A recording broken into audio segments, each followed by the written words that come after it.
Today, I'm going to talk about a breakthrough retirement spending framework that finally addresses the biggest psychological issue that most retirees face, the paralyzing fear of spending down their savings. I've worked with retirees of all kinds of different net worths, from a couple $100,000 up to 10 million or more, and the same pattern shows up. People will freeze and delay using their money that they've spent a lot of time and effort building up, and the result is less travel, more stress, missed moments that can't be bought back later. If you're new to the channel, my name is Justin. I own a financial planning firm in Lewisburg, Pennsylvania, where we help retirees make smart financial decisions. And today I'm going to talk about the expense pyramid that I use to help people retire with confidence, why traditional withdrawal rules usually fall short, and how to use this pyramid to spend without guilt and unnecessary anxiety. So let's dive right into it. And so the issue here is something that I call the retirement spending fear epidemic. And why do so many retirees feel fear spending their money, even if they've built up a more than adequate level of savings? Well, I think because saving feels like control and spending feels like a loss. So retirement flips the script, and then people aren't emotionally ready to make that switch from accumulating to decumulating. I enjoy digging through financial and retirement research. That's how I spend my spare time. And in a paper from 2024 called Guaranteed Income, A License to Spend, Blanchett and Feinke found that deciding how much to spend each year is difficult because retirees generally do not know how long they will live or the future returns on their investments. And that unknown longevity presents a trade-off in which a retiree can either spend generously and risk outliving their savings, or spend conservatively or not at all to minimize the risk. They also found that many retirees spend much less from their wealth than economic theory would predict, and retirees with significant savings actually underspend the most. So that shift from accumulation to decumulation creates a lot of resistance. And that's because your whole working life, you're rewarded for saving. It's seen as a virtue, it's seen as wise, and then suddenly you're expected to slam on the brakes, reverse course, and then start withdrawing money. And that just feels reckless, and somehow it feels wrong, even if it's necessary and even if you need to take the money.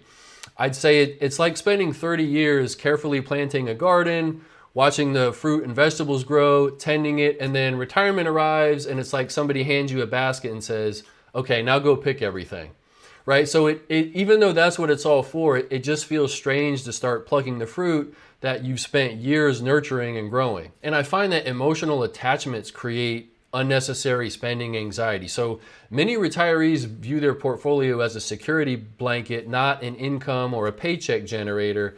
They equate touching the principal with failure, even if they have 30 or more years of funding built in, or even if they would never even realistically spend that money. And that's something I've experienced as well. I recall many times sitting with someone here in my office and them saying, we don't want to have to touch our principal. We want to be able to go through retirement and have dividends or income come out and us not have to ever touch the principal. And I've heard that quite a lot, even if it doesn't rationally make sense, right? Where does the irrational fear come from of somehow touching the principal? If you never touch the principal, you would definitely end up probably underspending, and then there'd be a huge amount left. So it's definitely something that doesn't make rational sense. And this is a problem because these spending fears create real world consequences. So I've seen people skip vacations, delay home upgrades, even avoid helping friends, family, or even their grandchildren in some cases, all because they're scared of spending too soon. And this spending hesitation will greatly diminish retirement quality. So a lot of retirees will miss their window of vitality, as we call it. They'll basically wait almost for permission to spend, and then by the time they're ready, then it's too late for them to really enjoy the things that they want to do or have the ability to go do things that they wanted to do. One of the other effects of this is that relationship strains can come from this overly conservative spending. I've seen couples argue right in front of me about spending because one partner thinks that they should spend a lot more in retirement and the other thinks they should still be frugal and save, and they're kind of locked in that savings mode. It can cause a lot of tension and a lot of extra stress that you don't really need in retirement. And I find traditional withdrawal rules fall short because they're basically just like cold robot Terminator math, right? The 4% rule doesn't really care if you feel safe spending your money. It assumes you're just an android who will stick to a formula, rain or shine. You'll always make withdrawals no matter what. It ignores the human element completely. If we take human behavior into account, it shows things a little bit differently. Going back to the research again, if we look at a more recent paper done at the end of last year, also by Blanchett and Feinke, they found that retirees tend to spend about 80% of guaranteed lifetime income sources like Social Security or pensions, but only about half of their actual accumulated savings. So it's really fear and not math that holds people back. And so even so-called sophisticated retirees will struggle with spending confidence because nobody ever taught them how to convert a pile of savings into a system that gives them emotional permission to spend. Most of the education in the financial world is on saving, accumulating, but it's very, very difficult to go from having that big pile of savings and then figuring out, okay, I have to make this last the rest of my life. There's not a lot of clear education out on that. And so understanding spending fear is critical, but equally important is recognizing how proper expense categories and segregating them creates psychological freedom to spend confidently in retirement. And so let's talk about the retirement expense pyramid and how this framework helps solve this problem. So what makes this different from basic budgeting? Well, most budgets are flat. The pyramid is layered. So this organizes spending by emotional importance and security level. The base is basically your safety, and then the top is the really fun stuff. And categorization works better than simple formulas because most people don't spend just based on percentages. They spend based on how they feel about the money. And that's where I think a lot of financial advisors and clients can be misaligned, because advisors, we tend to think probably too much in terms of percentages, but I found most people out there think of money in real dollar amounts, not percentages. So sometimes there's a misalignment on that. So I think making sure that that is understood and we're both speaking the same language, because most clients think in monthly income, and this framework makes sure that every dollar has a job and a purpose. And I think this pyramid structure creates confidence because it separates needs from wants and it funds them differently, and that clarity can reduce a lot of that anxiety. Okay, so let's talk about the tiers. So the base tier, the biggest tier with the most limestone blocks or whatever it is they use to build the pyramids, that's gonna have your basic necessities in it. So housing, food, groceries, everything that you need to live on a month-to-month basis that are not negotiable, that are basic necessities. And I think this tier is key to spending confidence, because once you know your essentials are covered, ideally by guaranteed income like Social Security or a pension, something like that, it gives you the green light to be able to enjoy the rest with less fear and stress. So the middle tier is for those lifestyle expenses. So what goes here? So like dining out, hobbies, travel, gifts, entertainment, the fun stuff, but not the survival stuff. I look at this a little bit differently. I will often encourage clients to put some of that fun stuff though in the base tier, because if there's things in your life that if you don't get to do, you're gonna be miserable. Like for me, I like to go work out, lift weights. I enjoy doing that. If I couldn't do that, it would just be tough. So that probably needs to be put into the essential tier. So a couple of these things can probably be put on the base level. I don't want anybody to feel like that there's things that they can't do that they really enjoy doing if it's not going to be a giant expense. And so that middle layer matters because that's the balance point. Enjoy life, but with reasonable limits. You want to have a clear plan here to avoid both underspending and overspending. In a really fascinating study from the Journal of Experimental Psychology, Peets and Davydenko found that people who created their own spending boundaries rather than following external rules or like rules of thumb or some set by other people, they reported a lot greater financial control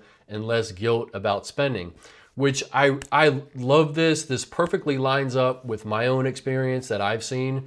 I took a course on financial coaching as part of my master's program a few years ago, and watching how the instructor basically coached people to come up with their own answers, it was really, really fascinating, and I find that to be key as well. A lot of times we have our own answers to the problems already there. We just might need some help bringing it out. So if somebody can come up with a strategy that they know is going to work for them, that can be all the difference. Okay, and lastly, the top tier. So that's the legacy and dream expenses. That's the big stuff, the bucket list stuff. Big travel, family trips, charitable giving, new home purchase, or big renovations. All the bucket list stuff should be in there. A concept I've touched on before is that your money is ultimately going to get converted into time, either by you or whoever inherits it. So trying to make a plan for those bucket list items, if possible, we definitely want that to be part of the pyramid. And this creates meaning because this is the why behind your savings in the first place.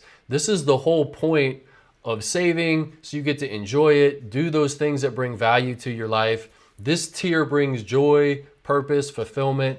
That's what it's all about. So this is really one of the most important parts. And now if you're feeling curious about the layers of the expense pyramid or have questions about it, fill out the questionnaire in the link below the video. I will send you back a personalized video showing you exactly how to implement this framework for your specific financial situation. All right, let's talk about funding the pyramid with income sources. So how does your income and how should it match up to the tiers? Well, at that base tier, you want to use guaranteed income sources like Social Security, pensions, annuities even. Again, I've talked about this before. I find annuities are oversold in many cases, but they can be a great tool when bridging the gap when you need some guaranteed income. So they can be a good tool here if used correctly. The middle tier, you might want to consider taking systematic withdrawals from your balanced portfolio, whether you have a 60-40, a 70-30, or a 100% stock portfolio. This allows flexibility and growth. You can pull withdrawals off on a monthly basis and kind of simulate a fluctuating paycheck, if you will. So for the top tier, that dream tier, you might want to consider using more growth assets or tax flexible or tax efficient assets. So, and what I mean by that is you might want to consider using assets from a non-retirement account because that might be more flexible to make larger withdrawals from, or from a Roth IRA, since you could pull larger amounts from there and you won't have to worry about the taxes. Those can be good sources to take some of that money from. And these spending tiers work because it's basically matching risk to a purpose. And the more critical the expense, the more stable the income source. And so that doing that correctly can unlock a lot more spending confidence. So now that we've talked about how to fund the expense pyramid, let's look at how you can implement this framework so you can create more financial security and more spending confidence in your retirement. All right, so step one, identify those essential expenses. And I would just use the method that works best for you. Like I talked about a second ago in the research, everybody has their own method that's probably going to work for them the best. So if you need to get out a piece of paper or a napkin and write out your expenses, if you like to use an Excel spreadsheet, if you want to use an app, whatever way that's going to make you sit down and actually look at it and do it, then do that. You want to forecast some rising costs like healthcare, inflation, and then you want to build a buffer in there too. So if somebody tells me my basic essential expenses are $3,500, I'd say, okay, let's bump that to $4,000 or $4,200, let's say, just to put a buffer in there. All right, so step two, building out that lifestyle tier, that middle tier. So ask yourself, what do you enjoy doing regularly? Or more importantly, what would you be miserable if you don't get to do? So I mentioned my thing was being able to work out. Yours might be playing golf. It might be going to a certain restaurant a couple times a month. So you probably have already thought of what they are. I would consider putting those one or two or three things maybe in the base tier, because if you don't get to do those, you're just going to be miserable. So we want to make sure that you can actually do those too. So whether you want to put it in the middle tier, it's up to you. I might consider putting some of those, just a couple of them, into the base tier. And so that can help you prioritizing things based on also on personal values and of course things that you enjoy doing. And now step three, last but not least, plan out that legacy and dream tier, the bucket list stuff. And this is the part that I really enjoy focusing on with clients. There's an exercise that was taught to me quite a few years ago. It's called Kinder's 3 Questions. It's from a financial psychologist, George Kinder. He developed it. And basically it goes through a series of 3 questions. And the first question is basically a form of, if you have all the money that you want, you know that it's never going to run out, you're going to have all your needs taken care of, how would you live your life? What would you do? What would you change? And then you're supposed to write all that out. And then the second question is that you visit your doctor, he tells you you have 5 to 10 years left to live. The good part is you'll never feel sick, but the bad news is you'll never know that you're going to die. What would you do in the time that you have left? How would you change your life? And then you're supposed to list the things you want to do after that. And then the last question is, your doctor shocks you with the news you have only 1 day left to live. How do those feelings affect you?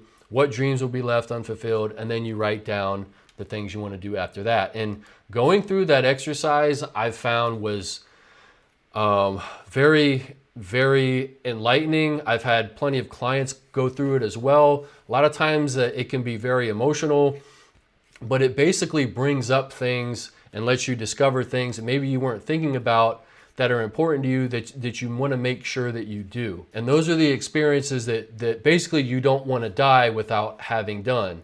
And now maybe they aren't all realistic, but maybe you can do a version of it. So for example, maybe you might write down, I want to own a beachfront home in the Florida Keys. Well, maybe that's unobtainable, but maybe you could take a vacation every year and rent one for 2 weeks out of the year. And who knows, maybe you find that renting it is better than the hassles of owning it. But you can at least experience a version of that. And you can do that with a lot of the goals as well and still get some of that. You can get some of the seeds of it, even if you don't get to experience the full thing. And once you have those big goals, you can discuss them with family, let others in on the plan. It creates a sense of accountability and shared excitement, right? If you share with your kids, hey, we're all going to Bora Bora in July, right? They're going to be asking you, hey, mom, dad, are we really going? Did we get those tickets? So they can create some, a lot of shared enjoyment out of it. And this is the part that I really love about my job. I love helping clients with this stuff.